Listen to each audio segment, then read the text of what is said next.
how do we make sure that we create a beautiful, highly functioning clothes that looked good, performed amazing, and how do we get more people, more women out on the mountain? What do you feel has been the biggest challenge in building a brand in the ski and snow sports category? It's all a challenge. We're a small brand and we're disrupting an entire industry.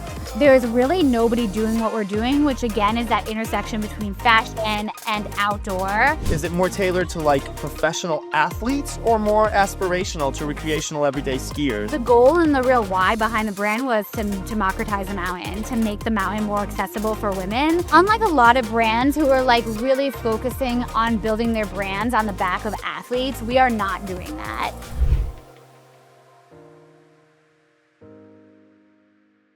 Hey everybody, and thank you for tuning in. My name is Andres Figueira, and I'll be your host for the day. Today's episode is sponsored by the Global Talent Company, a company that's connecting amazing talent from Argentina, South Africa, and anywhere really with leading tech companies worldwide.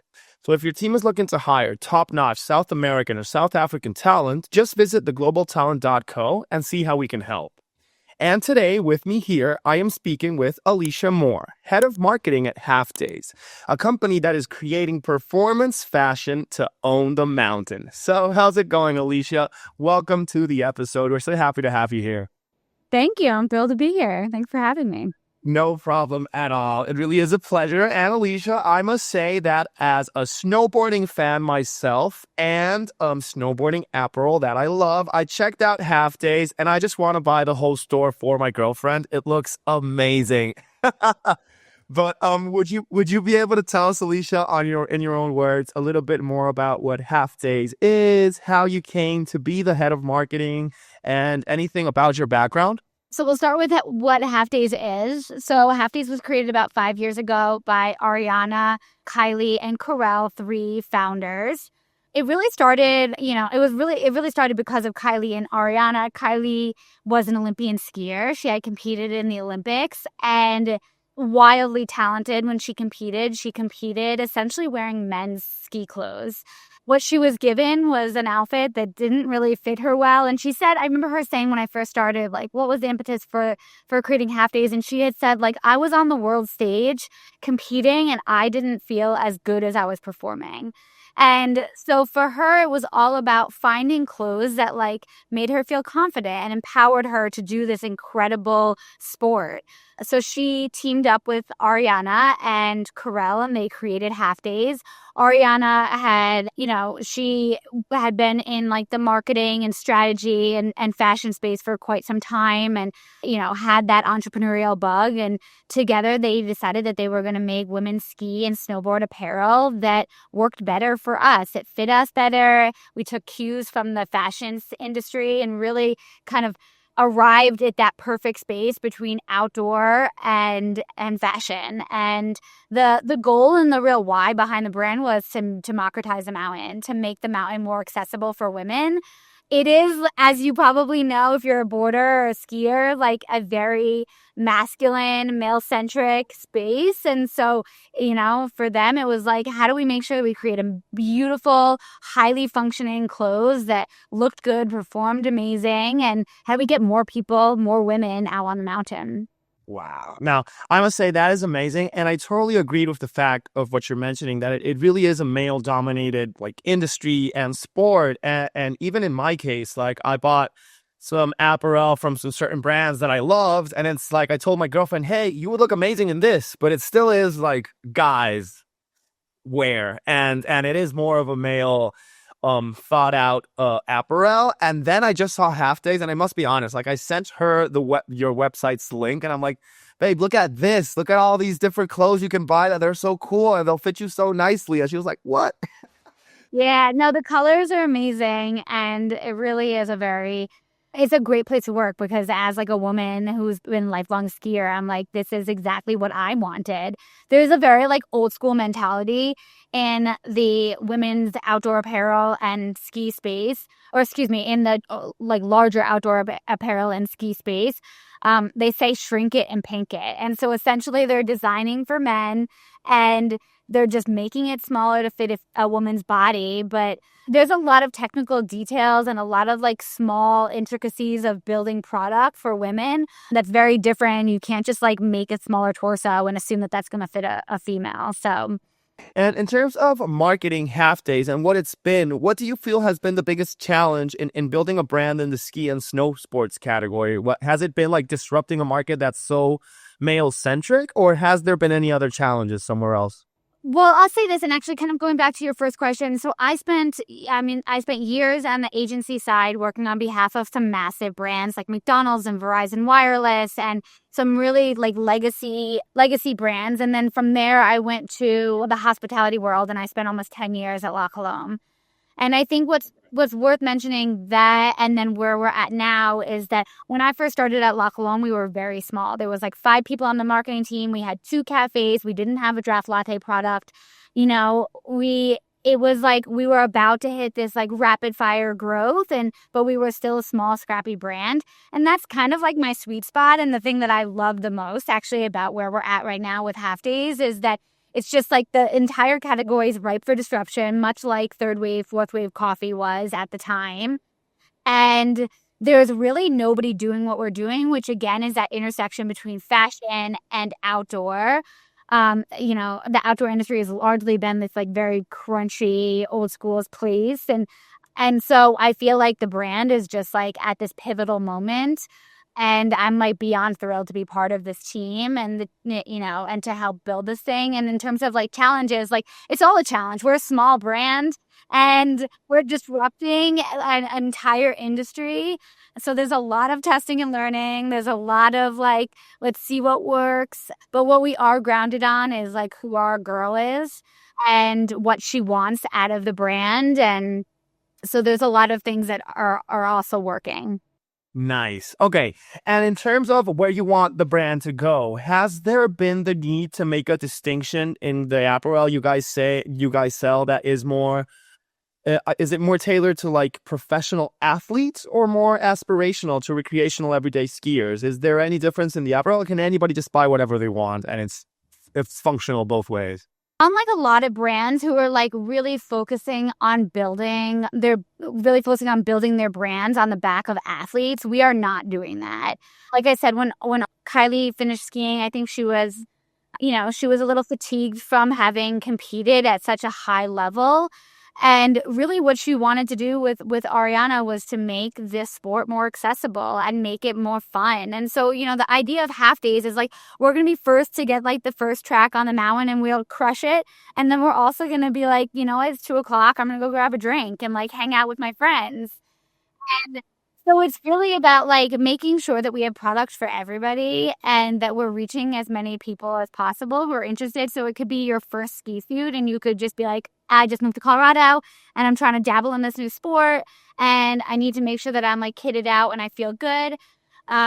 Or you could be a professional skier like Kylie is, and it'll keep you warm and it will make sure that you're like comfortable really in all ski terrain. And have you, in terms of your marketing, have you need to be a bit more localized where you market, seeing that snowboarding and skiing are more of seasonal sports? Do you have those campaigns put out in the winter in the States? Or I don't even know if you guys reach Argentina because I'm based in Buenos Aires, but it would be during your summer that you would do a campaign for Half Days here. And I bet it would probably be a hit. But how do you work around the seasonality of the sport?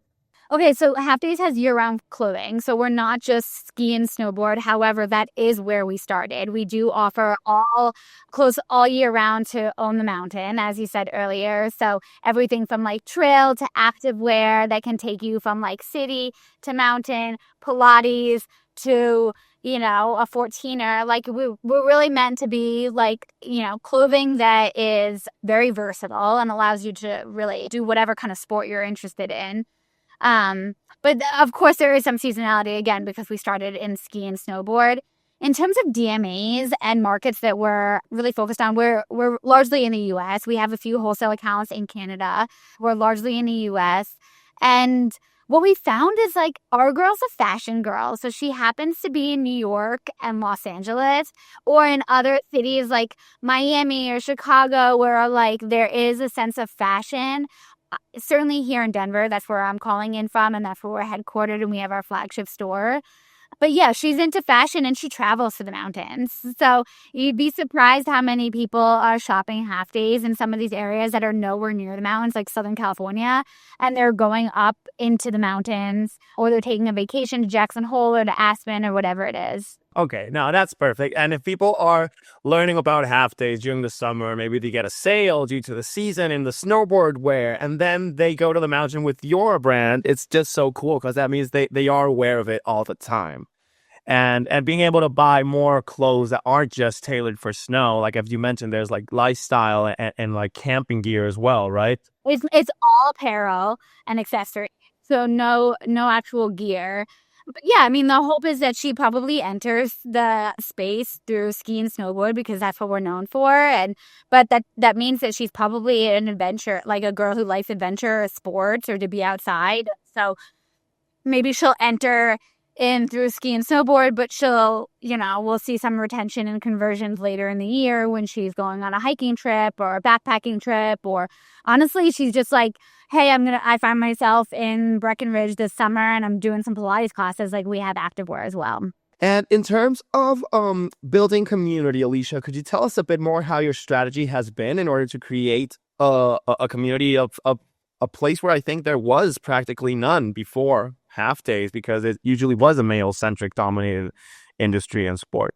Yeah, I mean, long before I started, Half Days has really been focused on building a community. We have ongoing meetups every single month. We have brand ambassadors, 35 brand ambassadors across the country who execute meetups for us. And some of them are like on mountain ski meetups. And then sometimes they're studio classes or hikes or whatever. We're currently in partnership with Hoka doing walks. It's amazing how the community really rallies. And again, it's all about that like inclusivity on mountain. And so we want as many people to come together and enjoy it as much as we do. There's also a sense of community online. Our social channel is like highly engaged, and we see a ton of people posting photos of them, and they're like in their colored ski suit, and it's very recognizable on mountain, which is also really helpful. So like capturing content or being like, oh, that's my sister, right? Like, she's wearing half days, I'm wearing half days. We have this in common. And then we also have like a really amazing Slack channel, which I think is really innovative for the brand. We have almost 10,000 people in our Slack channel who are constantly like communicating. And what's really cool is when you go to new cities, or you're like, I just moved to Denver and I'm trying to meet new friends or whatever it is, you can sign up for the Slack channel. And you see in the forums, like, people they're like, what's the best restaurant? I'm going up to Breckenridge this weekend. Anybody want to ski with me? I'm brand new. And so there's definitely this like very authentic community that has grown on account of half days. And it's a really amazing thing to be part of and to help lead. That is so cool. And is there a specific reason why you chose Slack as like the hub for this community and for them to talk to each other all the time? Yeah, I mean, we've gone back and forth, but we kind of wanted to meet women where they are. And a lot of our women are working women. And so they're already on Slack, and it's just a very convenient channel for them. It's not meant to be a conversion driver, like this channel that's like really, honestly, not very self-serving for us. It's really meant to be a place for community. And so, yeah, we've really leaned into that. That is so cool, because this is the first time I'm hearing a Slack as a place for community. But the more I hear it, the more sense it makes. Yeah, the more sense it makes. And okay, and Alicia, in terms of competing for attention, when your team and what's it called, and half days is against legacy brands with massive marketing budgets, how have you managed to compete against that? Even though I know your angle is a bit more niche, it's specifically tailored for women and stuff, but how have you been able to rise against all these huge other brands that have been in the market for so long? Yeah, I mean, I think this kind of goes back to my background, having come up in PR and communications, is that I am definitely one of those marketers who really values like very authentic, deeply human, emotional, creative and experiences. And so at every turn we like ask ourselves, like, does this make you stop? Does it make you feel anything? Like, does this artwork, does this creative, does the hike, like, does it feel inclusive? Does it feel fun? Are we like, do we want to go? Are we taking joy from this? And I think that like the big common denominator for me and the big area where I feel like we have an opportunity to stand out is to be very, very human and to be very like authentic at every turn. I think some of these massive brands, like they it's not that they lost their humanity, but they're huge and it takes forever for them to like to pivot or to like really reach their customer in a way. And like I mean, we are very fortunate because we're still relatively small. And so, Ariana and Kylie will be on the hike and they will be building this relationship. And then when I think about the creative, it's like we're all in studio together or on mountain together making the art, and it's like it's deeply personal. And I think that's going to be a huge advantage for us as we scale. Okay, yeah, that's the feeling I'm getting. I feel that Half Days is so much more approachable than other brands, and you're very much more hands-on, having this community and listening to people, even getting to meet the creators of the brand on the hikes and wherever you guys do meetups. That is so cool. Um, and Alicia, I heard you mention that the team is really small, and I'd love to get a bit more into that as well. Like, how big is Half Days? And for example, how big is your marketing team that you're managing right now? Yeah, so there's about 9 people on my team. And, I would say there's like roughly 30 people ish for the entire company. So yeah, we're pretty small, but we are, we're a fashion brand. So it's really important to have a really robust marketing team because I feel like, in a lot of ways, we help keep the lights on.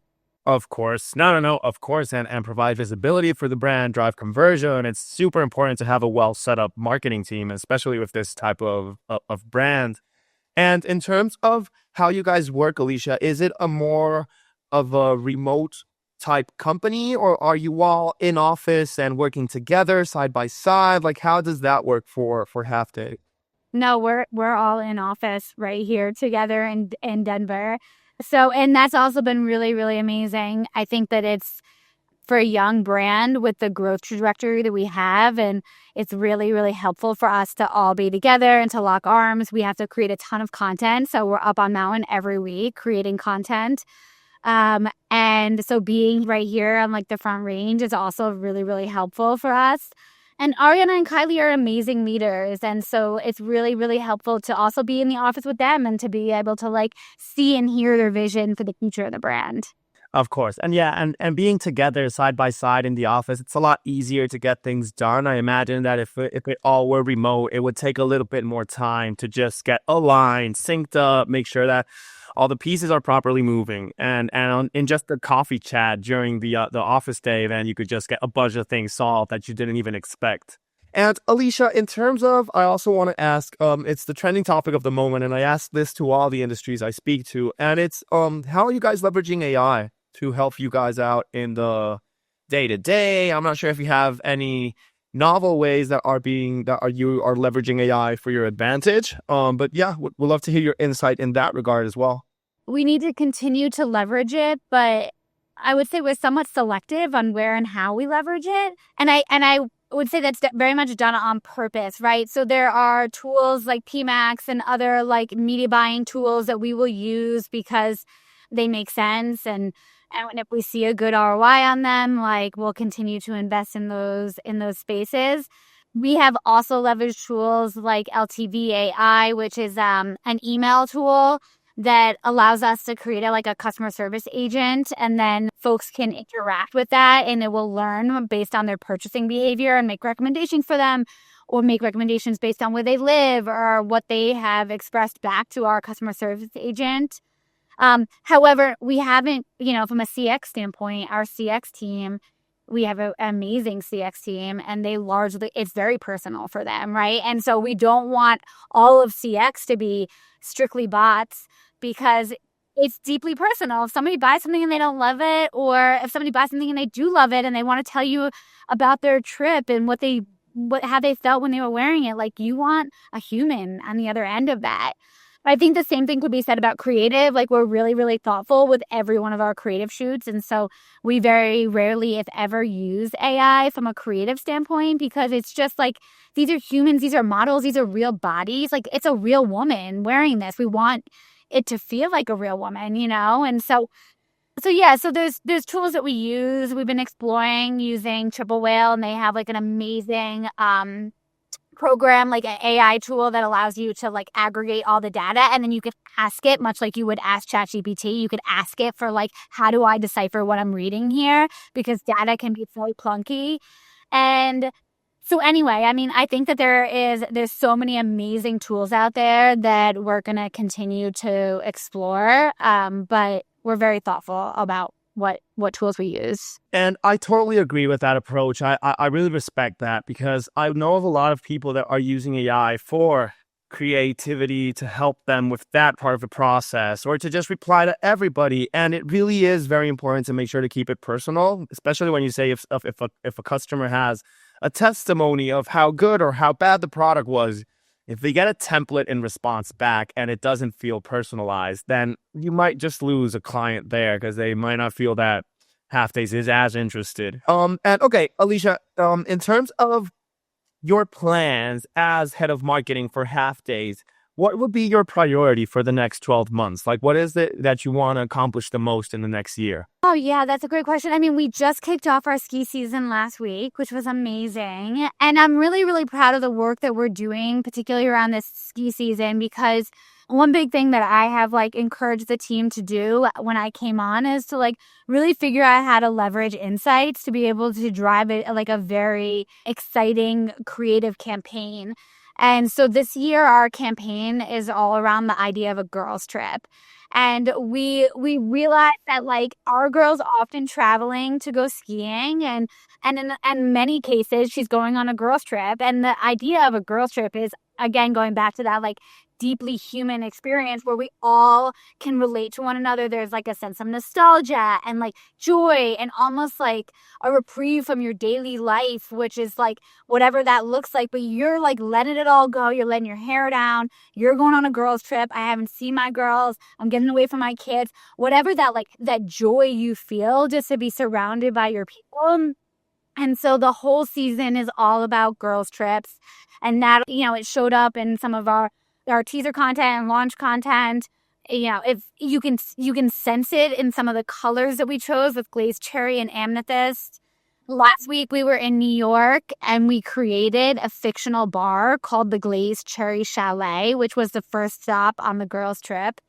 And we hosted people at this, like, it was very cool. It was like 1960s, 70s martini bar chalet.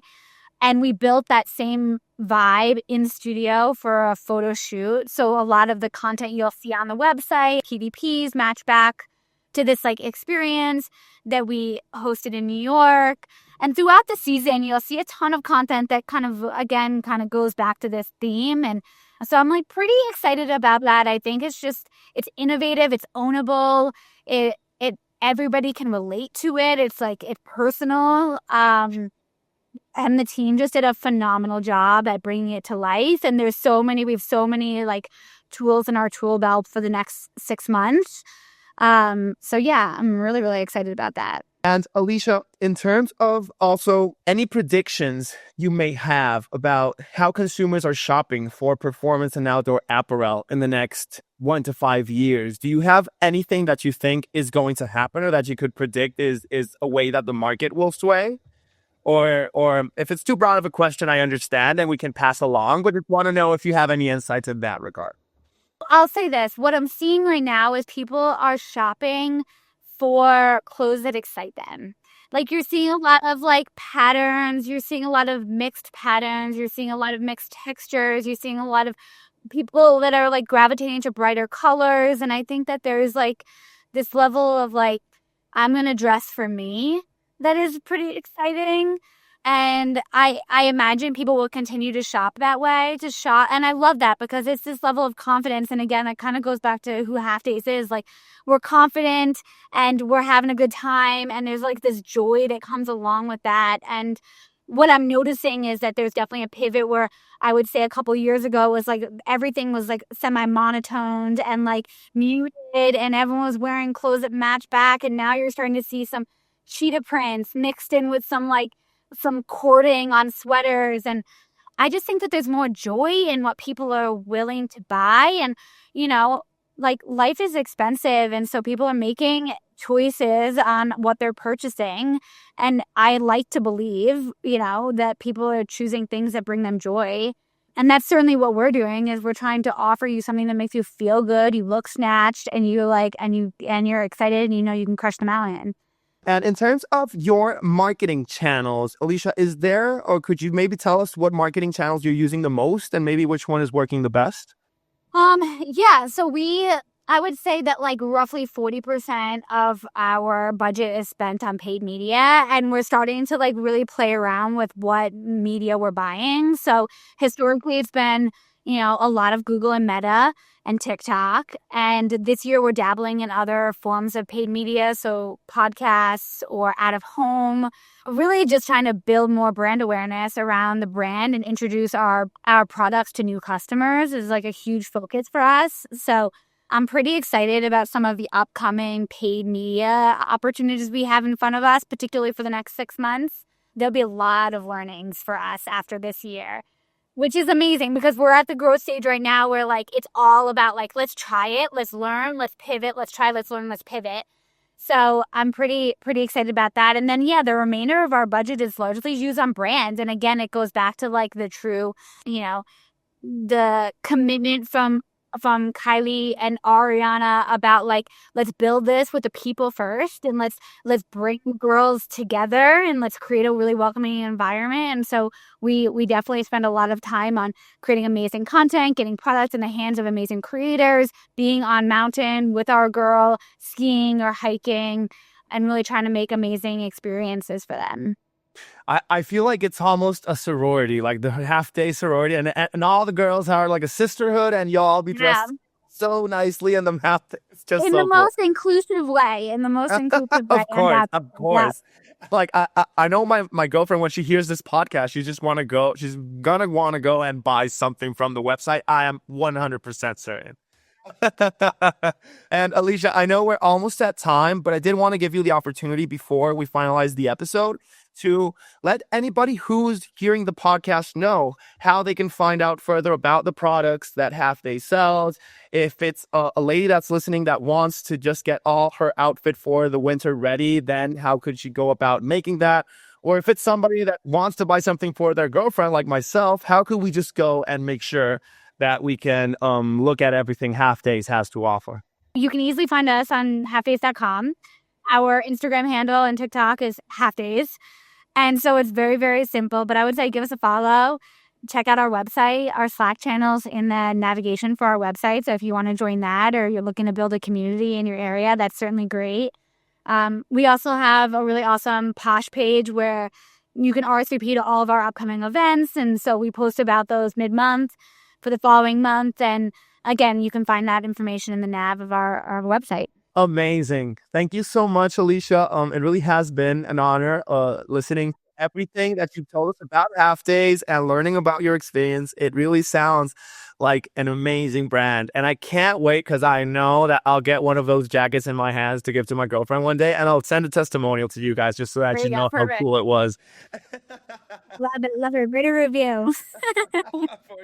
For sure. Well, it was a real pleasure. I appreciate your time. Oh, I know. Likewise, Alicia. Thank you so much for hopping on. And to anybody that was listening, we really appreciate you also being on the episode. And just make sure to stay tuned so that you hear more about the different personalities that we bring on and the different industries that we talk to. Thank you so much.